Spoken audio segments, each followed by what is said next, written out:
नमस्कार, मैं आरबी सिंह यादव और आप देख रहे हैं मेरा YouTube channel RB Singh Yadav editor. आज मणिपुर से राहुल गांधी ने अपनी भारत जोड़ो न्याय यात्रा शुरू कर दी है। इस मामले में हमने एक वीडियो तैयार किया है। कई जगह से कुछ क्लिपिंग इकट्ठी की हैं आप तक पहुंचाने के लिए। आप मेरे चैनल को सब्सक्राइब करें और फिर ये सारी क्लिपिंग देखें और राहुल गांधी का एक 20 मिनट का भाषण भी आप सुने। उन्होंने अपने भाषण में क्या कहा है, मणिपुर के दर्द को समेटने की कोशिश की है। उन्होंने कहा है कि मैं अपने मन की बात नहीं, आपके मन की बात सुनने आया हूँ। ये एक बड़ा ज़बरदस्त संकेत दिया है उन्होंने कि यदि सरकार बदली और सरकार हमारी आई तो निश्चित तौर पर आपके दिए गए सुझावों के आधार पर ही अगली सरकार काम करेगी। तो आप पहले तो राहुल जी के भाषण को सुने, उससे पहले वहाँ जो तैयारियां हैं, वहाँ जो महिलाओं ने बात की है और राहुल गांधी का इम्फाल के एयरपोर्ट पर उतरकर रैली स्थल तक जाने का एक छोटा मोटा सा वीडियो हम आपको दिखाने जा रहे हैं। देखिए और चैनल को सब्सक्राइब पहले ज़रूर कर लीजिए। Thank you. देखिए चैनल को, मेरे वीडियो को इस चैनल पर। जो मणिपुर की दुख और पीड़ा, जो दर्द है यहाँ का, ये सिर्फ मणिपुर की नहीं है, ये हमारे देशवासियों के लिए पीड़ा है, दर्द की बात है कि लाखों लोग विस्थापित हुए हैं, हजारों लोग मारे गए हैं, या हिंसा हुआ है, सामाजिक तनाव है, समुदायों के बीच में भय और शक का एक वातावरण बनाया गया है। और यहाँ की पार्टी बीजेपी को 2/3 बहुमत मिला पिछले विधानसभा चुनाव में, फरवरी 2022 में। पर ये क्यों हुआ? 2/3 बहुमत होने के बावजूद ये हुआ 8 मई 3 मई से ये जो कांड घटा, वो तो पहला सवाल है। दूसरा सवाल ये है कि 8 महीने से प्रधानमंत्री चुप क्यों है? वो 1 घंटे के लिए भी इम्फाल नहीं आए हैं। यहाँ तक कि जब वो मिजोरम में उनका प्रोग्राम बना चुनाव के समय, वो मिजोरम में भी उनको कैंसिल करना पड़ा क्योंकि उन्होंने किसी ने पूछा कि आप मिजोरम जा रहे हैं पर मणिपुर नहीं आ रहे हैं, तो उससे हटने के लिए, बचने के लिए वो मिजोरम का भी कैंसिल कर दिया। तो 8 महीने से वो मुख्यमंत्री से नहीं मिले हैं, सांसदों से नहीं मिले हैं, विधायकों से नहीं मिले हैं, राजनीतिक दलों से नहीं मिले हैं। ये अन्याय नहीं है तो और क्या है? ये एक अन्याय का एक मिसाल है और खास तौर से मणिपुर से जुड़ा हुआ अन्याय का एक मिसाल है। ऐसे तो पिछले 10 साल में ये तो अन्याय काल ही है। सामाजिक अन्याय हुआ है, आर्थिक अन्याय हुआ है, नोटबंदी एक अन्याय था, जिस जीएसटी जिस तरीके से लागू हुआ वो एक अन्याय था। जो युवा बेरोजगारी है, 45 साल में इतनी बड़ी मात्रा में युवा बेरोजगारी नहीं दिखाई दी जा रही है जितना कि पिछले 3-6 महीने में दिखाई दे रहा है, वो भी एक अन्याय है। ये 10 सवाल हमेशा उठते हैं करने वाले है ना कि आप इस पे जवाब कई बार दे चुके हैं, लेकिन आप ये कह रहे हैं कि इसका राजनीतिक इलेक्टोरल पॉलिटिक्स नहीं है, राजनीतिक यात्रा है। राजनीतिक यात्रा है, लेकिन इसका इलेक्टोरल इलेक्शन से ये मैंने कई लोगों से पूछा और एक ओपिनियन लिया कि उनका ये कहना है कि ये कम्युनिकेशन एक तरह से मिस्टेक है। लोगों को मेरी बात सुन लें, ये कंफ्यूजन फैलाएगा, ये क्लैरिटी नहीं है कि भाई इस यात्रा का आखिर मकसद क्या है, वैचारिक मकसद। और स्पेशली जब 100 दिन रह गए चुनाव में। हम चुनाव लड़ते हैं तब लोग बोलते हैं कांग्रेस पार्टी सिर्फ चुनाव लड़ती है, वैचारिक मुकाबला नहीं करती। जब हम वैचारिक मुकाबला में शामिल होते हैं तब वो कहते हैं पर अब सिर्फ वैचारिक मुकाबला करते हैं, अब चुनावी मुकाबला नहीं करते। ये नहीं है कि सारा संगठन भारत जोड़ो न्याय यात्रा में जुड़ा हुआ है। संगठन जुड़ा हुआ है जहां से भारत जोड़ो यात्रा निकली है, जैसा कि मिसाल के तौर से मणिपुर में। पर चुनाव प्रक्रिया चल रहा है, जो कुछ हमें करना है हम कर रहे हैं, पर इसका असर क्या 2024 के लोकसभा चुनाव पर होगा मैं नहीं कह सकता हूँ। पर हमारे जो संगठन है, हमारे संगठन की विचारधारा क्लैरिटी, जो आइडियोलॉजिकल क्लैरिटी होनी है, उस पर असर होगा वही तो वो मकसद है भारत जोड़ो न्याय यात्रा का। क्योंकि अभी आपने सवाल उठते रहते हैं, हम एक चीज करेंगे तो 10 सवाल उठाया जाएगा। पॉलिटिकल पार्टी चुनाव के लिए जीती है, चुनाव लड़ती है, चुनाव हारती है, और सत्ता चाहती है। लाखों नौजवान विचारधारा में विश्वास रखते हैं, लड़ाई लड़ रहे हैं, सड़क पर लड़ रहे हैं। हमारे NSUI और यूथ कांग्रेस में देखिए कितने उत्साह के साथ, ऊर्जा के साथ वो लड़ाई लड़ रहे हैं। वो सब लोग चाहते हैं कि वो टिकट मिले उनको, सब लोग प्रत्याशी हैं। चुनाव के वक्त वो भी चाहते हैं कि विधानसभा का टिकट मिले, लोकसभा का टिकट मिले, राज्यसभा का टिकट मिले। सभी को तो टिकट नहीं मिल पाता, पर वो निराश नहीं होते हैं। ठीक है, 1-2 दिन के लिए वो मायूसी होती है, और उसके बाद वो लग जाते हैं। होनी चाहिए ना, राजनीति में सहन शक्ति होनी चाहिए। अगर आप एक पार्टी से दूसरे पार्टी में जाते हो, इसका मायने क्या रखता है? इसका मायने कि आपके वैचारिक कोई सिद्धांत नहीं है, आप सिर्फ सत्ता के पीछे।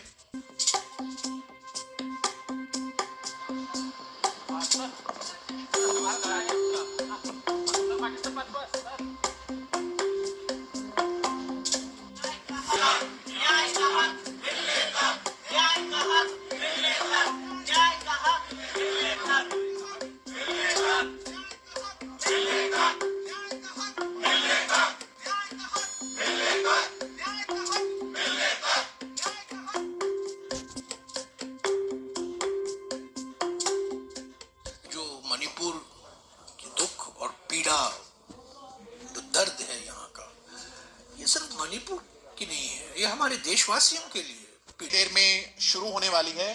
यहाँ सभी को राहुल गांधी कांग्रेस नेता, पूर्व अध्यक्ष पार्टी के, उनका इंतजार है। और इस यात्रा को अगर आप मेरे पीछे देखें, क्राउड है, और जो नॉर्मल आप यात्रा में देखते हैं बड़े कटआउट्स हैं, बलून है। लेकिन एक बात जो आप यहाँ पर आते हैं, मणिपुर में थोंगजोम यहाँ पे इलाका है, तो ये कि बहुत सारी महिलाएं यहाँ आपको नजर आएंगी जो इस यात्रा में हिस्सा लेने आई हुई हैं। इस यात्रा, जैसा कि आपको पता होगा, 15 राज्यों से होकर ये यात्रा गुजरेगी। करीब 6,700 किलोमीटर इस यात्रा को तय करना है बस से, और चल के इस यात्रा को कवर किया जाएगा। और 100 लोकसभा जो कॉन्स्टिट्यूएंसीज हैं उनसे होकर ये यात्रा गुजरेगी। हालांकि जो कांग्रेस है, पार्टी है, उसका कहना है कि इस यात्रा का राजनीति से कोई ताल्लुक नहीं है, इलेक्टोरल पॉलिटिक्स से कोई ताल्लुक नहीं है, ये आइडियोलॉजिकल वैचारिक यात्रा है। तो हालात अच्छे नहीं हैं। और मैं एक एनालिस्ट से बात कर रहा था, तो उनका कहना था कि जो केंद्र सरकार डबल इंजन सरकार की बात करती है, तो ये मणिपुर उस पर सवाल उठाता है कि ये आखिर प्रधानमंत्री या फिर भारतीय जनता पार्टी की जो केंद्रीय सरकार है वो यहाँ पर स्थिति क्यों नहीं बेहतर कर पाई है। मेरे पीछे जो स्टेज है उसमें एक के बाद एक नेता हैं, वो प्रधानमंत्री नरेंद्र मोदी को क्रिटिसाइज कर रहे हैं, भारतीय जनता पार्टी को क्रिटिसाइज कर रहे हैं, और लगातार सवाल उठा रहे हैं कि जो कांग्रेस या फिर जो प्रधानमंत्री मोदी हैं वो शब्द। हमारे साथ कुछ महिलाएं हैं जो यहाँ पर कांग्रेस से जुड़ी हुई हैं, जो यहाँ पर आई हुई हैं। मैम, मैं देख रहा हूँ बहुत सारी महिलाएं यहाँ पे आई हुई हैं। थोड़ा सा अपना इधर अगर आप आए, क्योंकि हम क्या जी इधर थोड़ा सा आप आए। आप लोग कहाँ से आई हैं और क्यों आई हैं यहाँ पे? हम मणिपुर के बिसेमपुर डिस्ट्रिक्ट है ना, थोड़ा सा तेज बोले एक्चुअली पीछे। हाँ, बिसेमपुर डिस्ट्रिक्ट से आए हैं। हम इस यात्रा को पार्टिसिपेट कर रही है क्योंकि 8 महीने हो चुका है मणिपुर में वो, और नार्को टेररिज्म मणिपुर के कुकी के और मैते के दोनों के तरफ में एक वार है। पर BJP government, double engine government है ना, उसने कोई हमारे मैते लोगों को हमको नीचे दिखा रही है। क्योंकि 3 तारीख से शुरू हुआ है, तब अभी तो 8 महीने हो गया है। पर double engine government, BJP government ने हमें मणिपुर के लोगों को नीचा दिखा रही है। पर उसको कैसे गुजरे हैं पिछले 8 महीने? कितनी मुश्किल से गुजरे हैं? हम शिकायतें सुनते हैं, मैती जो संगठन है उनसे उनकी शिकायतें सुन रहे हैं, जो कुकी संगठन है उनकी शिकायतें हैं। वहां भी, उधर भी लोगों की मौत हुई है, यहाँ भी लोगों के घरों, लोगों की जिंदगियां तबाह हो गई हैं। आप थोड़ा बताएं कि सिचुएशन क्यों नहीं सुधर पा रही है? क्योंकि वो ये गवर्नमेंट है ना, गवर्नमेंट ने अभी इसको दोनों को, मैते और कुकी को दोनों को बुलाकर एक सजेशन में लिखाकर एक कंप्रोमाइज किया। तो मेरे तरफ से, हमारी मैते की तरफ से, तो हम वो वार शुरू हुआ है, कुकी ने शुरू हुआ है, हमने नहीं। 3 मई में चुचानपुर की तोरबू में हुआ है। उस दिन उस रात को चुचानपुर में बहुत सारे घर जला दिया, भाई बहनों और बहनों को भी रेप किया उन लोगों ने, और बुरी लोगों को भी आग में जला दिया। तो हम क्या करें? हम उसको भी हम डिफेंस कर रही है, हम वॉर नहीं किया। क्योंकि जो संगठन है वो कहेंगे कि उनकी महिलाओं के साथ भी ऐसी घटनाएं हुई हैं, वहां भी उनके लोगों को की भी हत्या हुई है। लेकिन ये आप मुझे बताएं, अगर कोई बता पाए कि ये जो यात्रा है, ये जो डिविजन्स हैं, जो समाज बटा है, कुकी लोग हैं या फिर मैतेई लोग हैं जो कि सालों से एक साथ रहते आए थे, और अभी जो स्थिति है वो पहले ऐसी स्थिति नहीं रही सिचुएशन में, वो ये जो यात्रा है उसमें कैसे बेहतर आपको लगता है थोड़ी बेहतरी आएगी? सर, वो जो यात्रा है, यात्रा से हम लोग जो करना चाहता है कि एक साथ जो रहना है, तो एक साथ पूरा शांति रहना चाहती हूँ हम लोग। तो अगर देखिए सर, 8 मंथ से लेके अभी तक तो हम लोग मतलब मुश्किल से जी रहा है। वो कोई बच्चा लोग या पढ़ाई करने का मतलब जगह नहीं मिल रहा है। अभी वो घर जला दिया है ना सर, इसीलिए वो मतलब रिलीफ कैंप में रहते हैं। जो आप रिलीफ कैंप में रहती हैं? नहीं तो सर, हाँ, यहाँ पे भी सीजन चेंज हो रहा है, बहुत ठंड हो रहा है ना, तो वो लोग का वो कंबल वगैरह नहीं मिल रहा है, वो खाना वगैरह नहीं मिल रहा है। जो मतलब जूट्स वगैरह वो लोग ने मतलब हेल्प करके हम लोग मतलब वो लोग का वो दे रहा है खाने पीने का चीज। फिर भी हम लोग तो जाते हैं कि वो लोग मतलब सरकार के साइड से दे रहा है, फिर भी वो लोग तो देखभाल करना चाहिए ना सर। क्योंकि अभी तक तो देखिए, अभी तक तो मतलब चुपचाप रहते हैं। वो लोग क्या कर रहा है, नहीं कर रहा है, मतलब मैं बोल रही हूँ कि वो लोग भी कर रहा है। फिर भी हम लोग मतलब एक साथ करके पूरा शांति रहना चाहती हूँ सर। क्योंकि अभी देखिए, अभी तो पूरा शांति नहीं हो रहा है। अभी मतलब मैतेई लोग तो बहुत मतलब क्या करें हम लोग। ये जो राहुल गांधी से क्या उम्मीदें हैं आपको? राहुल गांधी, आप लोग कांग्रेस से जुड़ी हैं, राहुल गांधी से क्या उम्मीदें हैं आपको? बीजेपी गवर्नमेंट प्राइम मिनिस्टर ने चुप रहा तो आज का वो राहुल गांधी का आज का रैली है ना, इससे हम बहुत उम्मीदें हैं। क्योंकि BJP government double engine government ने चुप रहा तो राहुल गांधी जी से हम थोड़ा सा उम्मीद है। क्योंकि क्या उम्मीद है? क्या वो क्या करेंगे? हमारे वो मणिपुर के है ना मैतेई और कुकी की वो इसमें वो हमारे रिश्ते है ना वो सोल्व करेगा।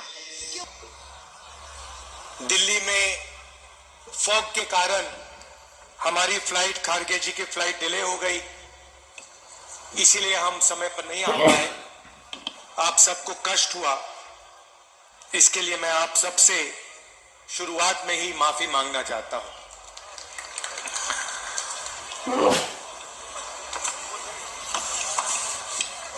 29 जून को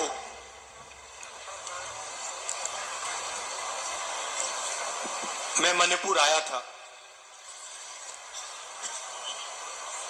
और उस विजिट में जो मैंने देखा, जो मैंने सुना, मैंने कभी पहले नहीं देखा था, नहीं सुना था। 2004 से मैं राजनीति में हूं। पहली बार मैं हिंदुस्तान के एक प्रदेश में गया जहां गवर्नेंस का पूरा इंफ्रास्ट्रक्चर कोलैप्स कर गया था, जिसको हम मणिपुर कहते थे। 29 जून के बाद वो मणिपुर रहा ही नहीं, बट गया। कोने कोने में नफरत फैली, लाखों लोगों को नुकसान हुआ, भाई बहन, माता पिता आंखों के सामने मरे। और आज तक हिंदुस्तान के प्रधानमंत्री मणिपुर में आपके आंसू पोंछने, आपसे गले लगने, आपका हाथ पकड़ने नहीं आया। शर्म की बात। शायद नरेंद्र मोदी जी के लिए, बीजेपी और आरएसएस के लिए मणिपुर हिंदुस्तान का भाग ही नहीं है। आपका जो दुख है, आपका दर्द है, वो उनका दुख, उनका दर्द नहीं है। पिछले साल हमने भारत जोड़ो यात्रा शुरू की। कन्याकुमारी से कश्मीर तक हम चले, 4000 किलोमीटर चले और भारत को जोड़ने की हमने बात की, नफरत मिटाने की बात की, एक धर्म को, एक जात को दूसरी जात से मिलाने की बात की और बहुत अच्छा रिस्पांस मिला। लाखों लोगों से बातचीत की, उनका दर्द सुना।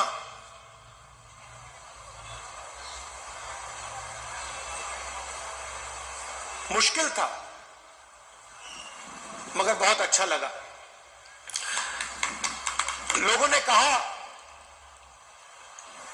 कि कन्याकुमारी से कश्मीर तक यात्रा की है तो फिर ईस्ट से वेस्ट में यात्रा होनी चाहिए। और मैं चाहता था कि जैसे हमने पैदल यात्रा की कन्याकुमारी से कश्मीर, वैसे ही हम ईस्ट से वेस्ट पैदल यात्रा करें। मगर चुनाव का समय है और उसमें हमें थोड़ा ज्यादा समय लगता, इसलिए कांग्रेस पार्टी ने, हमने निर्णय लिया कि ये बस यात्रा होगी, हाइब्रिड यात्रा होगी, बस यात्रा होगी, पैदल यात्रा होगी। सवाल उठा कि ये यात्रा शुरू कहां से होनी चाहिए। कोई लोग कह रहे थे कि वेस्ट में शुरू होनी चाहिए, कोई कह रहे थे ईस्ट में शुरू होनी चाहिए। और मैंने साफ कहा कि अगली भारत जोड़ो यात्रा सिर्फ मणिपुर से ही शुरू हो सकती है और कहीं से नहीं शुरू हो सकती। भारी भीड़ है राहुल गांधी की सभा में। मणिपुर बीजेपी की जो राजनीति है, बीजेपी की नफरत, आरएसएस की नफरत, उनका जो दृष्टिकोण है, उस विचारधारा का मणिपुर एक चिन्ह है। जो आपने यहां खोया, जो मेरे भाई ने बस के ऊपर कहा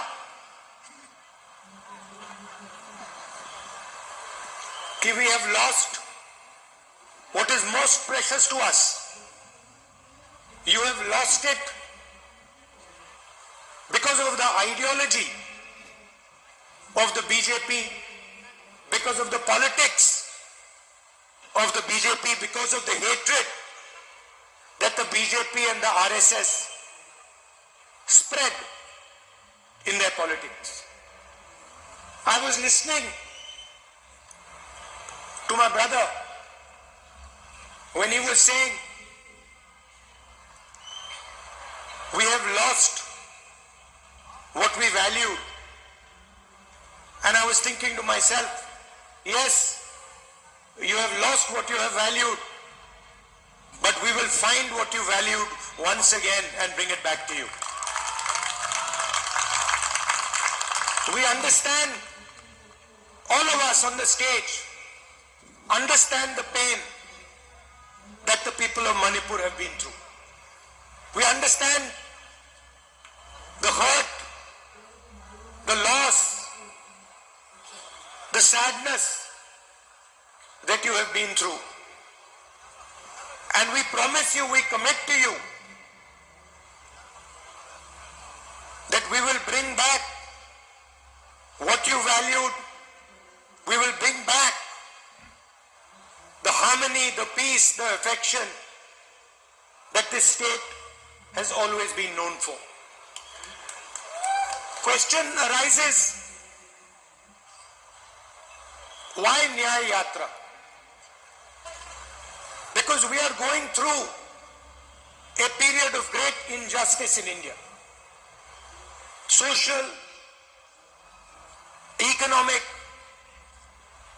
and political injustice. Injustice against the people of Manipur, the traditions of Manipur, but also injustice across the nation. Economically, monopolies are being built. Few people are getting access to all the wealth of the country. One or two businesses have their fingers in everything, and the large majority of businesses, small and medium businesses, are being destroyed. Huge levels of unemployment, massive price rise is what the whole of India is facing. On the social side, the large mass of India's people, the lower castes, Dalits, tribals, simply do not have a say in the governance system of the country. I have given example upon example of how the large mass of our people are excluded from the political system, from the governance system. So these are the issues that the Bharat Chodo Nyaya Yatra is going to raise. But this is less about us and more about you. Bharat जोड़ो यात्रा में हम सुबह शुरू करते थे, 6 बजे शुरू करते थे और 7 बजे रात तक हम चलते थे. हमारा भाषण 20-25 मिनट का होता था. शाम को हमारा एक भाषण होता था, मगर 7-8 घंटे हम आपकी बात सुनते थे, किसानों की, मजदूरों की, छोटे दुकानदारों की, महिलाओं की, युवाओं की. और यही इस यात्रा का लक्ष्य है. हम ज्यादा बोलना नहीं चाहते हैं, हम आपको अपनी मन की बात नहीं बताना चाहते हैं, हम आपकी मन की बात सुनना चाहते हैं, आपका दर्द समझना चाहते हैं और आपके साथ हिंदुस्तान का अगला जो विजन होगा, हिंसा का नहीं, नफरत का नहीं, मोनोपोलीज का नहीं,